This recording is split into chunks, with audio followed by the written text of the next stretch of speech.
अस्सलाम वालेकुम my dear students. जैसा कि आपको मैंने बताया था 7 और क्वेश्चन 8 का मैंने सॉल्यूशन करवाया था आप लोगों को, ठीक है। और इसके अलावा आज क्वेश्चन नंबर 9 स्टार्ट करना था। जो मैंने होमवर्क में क्वेश्चन जो भेजे थे आप लोगों को, होमवर्क के जो क्वेश्चन नहीं हुए थे उसमें क्वेश्चन नंबर 1 और क्वेश्चन नंबर 2 भी इंक्लूड करवा दिया था और उसको समझाना बाकी था। इंशाल्लाह मैं फिर अगली किसी दिन वीडियो बनाकर क्वेश्चन नंबर 1 और क्वेश्चन नंबर 2 को समझा दूंगा आपको। लेकिन आप लोगों ने प्रॉपरली काम अपना वर्क कंप्लीट करना है, नीट एंड क्लीन लिखना है, ठीक है। वो जो मैंने आपको होमवर्क के क्वेश्चन वगैरह बताए थे वो सारे आपको मैंने करवाए थे, ठीक है।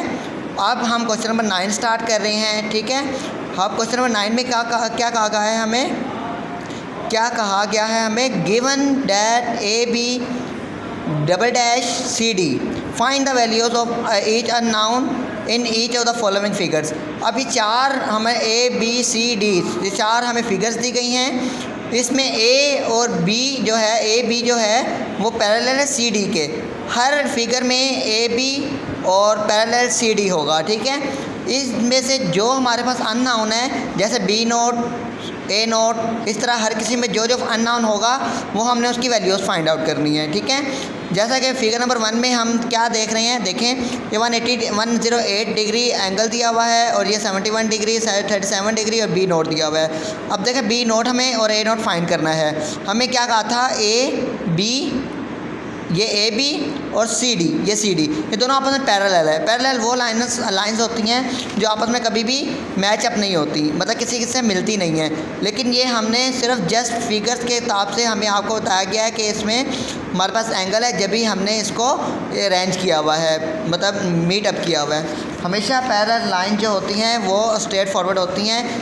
पैरेलल लाइन की सबसे बेस्ट एग्जांपल ये है कि हमारे पास रेलवे ट्रैक होता है। जो रेलवे ट्रैक होता है वो देखें कभी ना कभी मतलब वो सीधी हमेशा सीधा ही चलता रहता है, ट्रेन सीधी ही चलती रहती है और कभी भी वो आपस में मैच अप नहीं होती, मतलब मीट अप नहीं होती। क्यों? वो जब कभी किसी दूसरी ट्रैक पर जाना हो तो वो उसमें करते हैं, ट्रैक जो आपस में जोड़ देते हैं। लेकिन ये कभी भी लाइनें कभी भी पैरेलल कहलाती हैं, जो रेलवे ट्रैक की लाइन्स होती हैं ये कभी भी आपस में मिलती नहीं हैं। तो इसकी भी एग्जांपल यही है कि ये भी और ये भी पैरेलल लाइंस हैं, ठीक है। अब इसका सॉल्यूशंस क्या है, ए नोट और बी नोट हमने फाइंड करना है। चले आए यहाँ पर देखें मैंने किया हुआ है। हमारे पास ये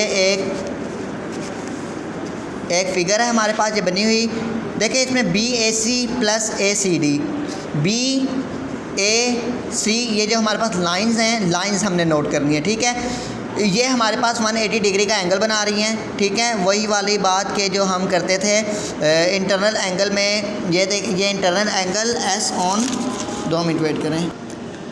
ये देखें हमने internal angles A B and C D, A B and C D में जो हमारे पास पैरेलल लाइन में जो इंटरनल एंगल है वो 180 डिग्री आएगा हमेशा, ठीक है। इसको इक्वल करेंगे। लेकिन उसमें जो हमारे पास एंगल गिवन है वो 108 एंगल है, ये पूरा एक एंगल है, ठीक है। 108 का एंगल है, उसके बाद प्लस ए नोट और 37 डिग्री, ये 37 जो है इसके साथ एडजेसेंट एंगल है लाइन का, ठीक है। तो हमने इसको जब प्लस करेंगे तो 180 डिग्री के बराबर, मतलब वही वाली बात होगी ए प्लस बी प्लस सी जो हम लोग वो ट्राइंगल में करते थे। लेकिन ये लाइन्स हैं, यहाँ पर हम इसलिए शो नहीं कर रहे कि ये सम ऑफ ट्रायंगल, इसलिए शो नहीं कर रहे क्योंकि ट्रायंगल नहीं बनी हुई यहाँ पर, ओनली सिर्फ लाइंस है। लाइंस के हमने सिर्फ एंगल्स निकालने हैं। अच्छा यहाँ पर 108 ये बी ए सी की जो 108 इसका एंगल है ये वाला, तो हमने ये लिखा है यहाँ पर इस लाइन में। और ए सी डी, ए सी और डी में जो हमारे पास एंगल था वो हमने ए नोट और 37 डिग्री लिया और 108 को इक्वल कर दिया, फिर इसमें से ए की वैल्यू निकाल ली, ठीक है। यहाँ तक हो गया।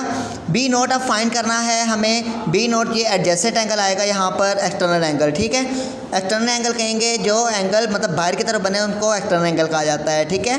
तो delta A B D, A B D ये जो लाइंस हैं इसमें अगर हम लोग यहाँ पर लाइन ड्रॉ करें तो ट्रायंगल बन जाएगा, ठीक है। ये ट्रायंगल ही है एक किस्म का, हमने बनाया नहीं है, वो अलग बात है, हम लाइंस पर काम कर रहे हैं, ठीक है।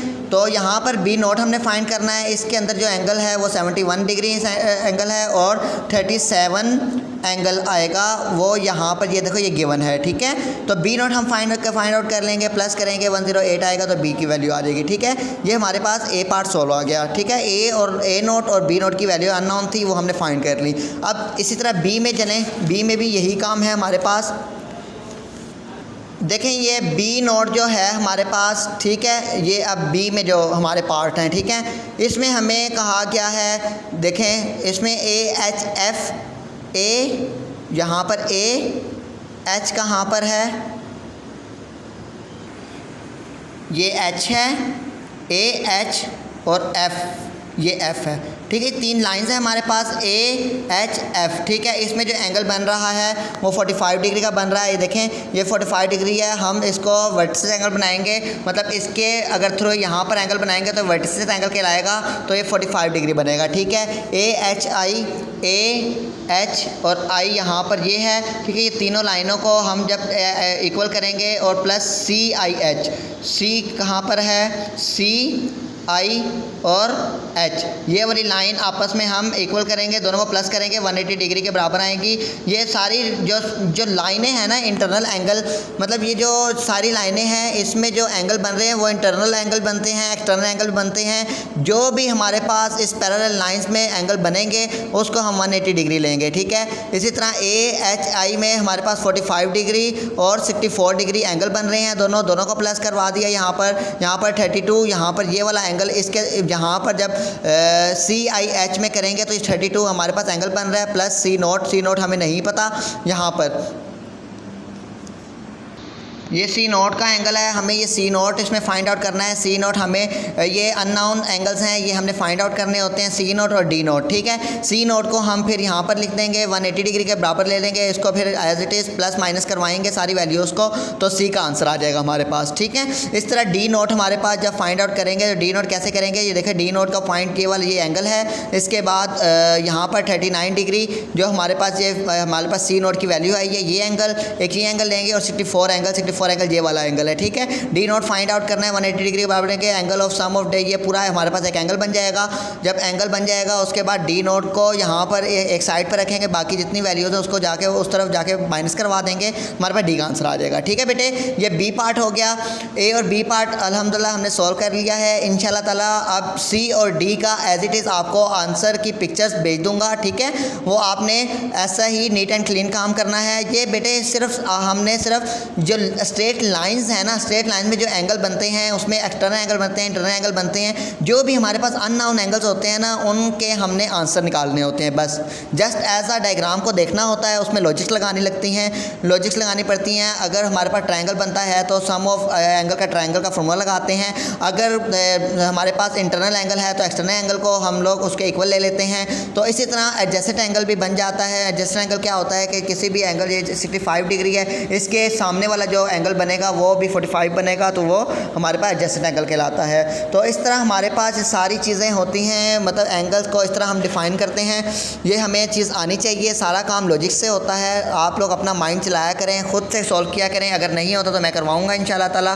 सी और डी आपका होमवर्क है, कोशिश कीजिएगा हो जाएगा। अगर नहीं होगा तो मैं इंशाल्लाह ताला आपको पिक्चर्स भी सेंड कर दूँगा इंशाल्लाह, ठीक है। इंशाल्लाह अब आज के लिए इतना काफ़ी है। अपना वर्क अच्छा सा कंप्लीट करें, नीट एंड क्लीन काम करें। कोई चीज़ समझ नहीं आती तो मुझे व्हाट्सएप पर लाजमी आप पूछ सकते हैं, ठीक है। अस्सलामु अलैकुम, अल्लाह हाफ़िज़।